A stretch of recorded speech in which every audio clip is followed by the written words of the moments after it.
यह एक ऐसी कहानी है जो हमें जीवन के गहरे अर्थ और भगवान के प्रति हमारे प्रेम की परीक्षा के बारे में समझाती है। कभी कभी हम सोचते हैं कि भगवान हमारे सामने आकर हमें कुछ संकेत देंगे, लेकिन वे अक्सर हमारी परीक्षा लेने के लिए हमें पहचानने की क्षमता देते हैं और हम अक्सर उन्हें पहचान नहीं पाते। एक महिला ट्रेन में बैठी हुई थी और उसकी आंखों से आंसू लगातार बह रहे थे। उसके पास बैठे लोग उसकी हालत को देखकर चिंतित हो रहे थे। कुछ यात्री तो एक दूसरे से बेकसूर महिला के बारे में चर्चा कर रहे थे, पर कोई भी यह साहस नहीं कर पा रहा था कि उसे कुछ पूछा जाए। तभी एक सज्जन व्यक्ति ने देखा कि महिला के चेहरे पर एक गहरी चिंता और परेशानी है, और वह बिना देर किए उसके पास पहुंचा। बहन, आप इतनी परेशान क्यों हैं? क्या हुआ? उसने बहुत ही सहानुभूति से पूछा। महिला ने कांपते हुए हाथों से एक लिफाफा निकाला और धीमे स्वर में बोली, मैं बांके बिहारी जी के दर्शन के लिए गई थी। वहां मुझे एक विचार आया कि मुझे आरएस 20 लाख का दान देना चाहिए। दान केवल धन का ही नहीं, मन का भी होता है।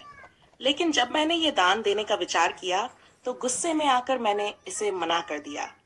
इतना ही नहीं, जब प्रसाद में पेड़े मिले तो उन्हें भी मैंने वापस कर दिया।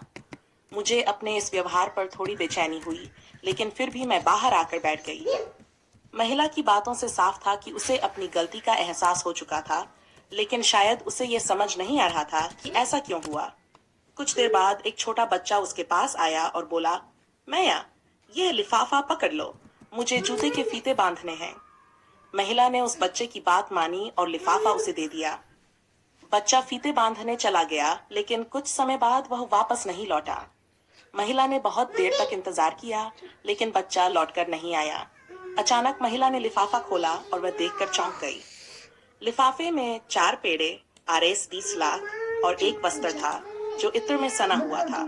साथ ही एक कागज पर लिखा था, मैया, अपने लाला से नाराज मत होइए। ये लिखावट पढ़कर महिला के हृदय में एक गहरी भावना जागी। वह कांपते हुए स्वर में बोली, अब मुझे समझ में आ गया।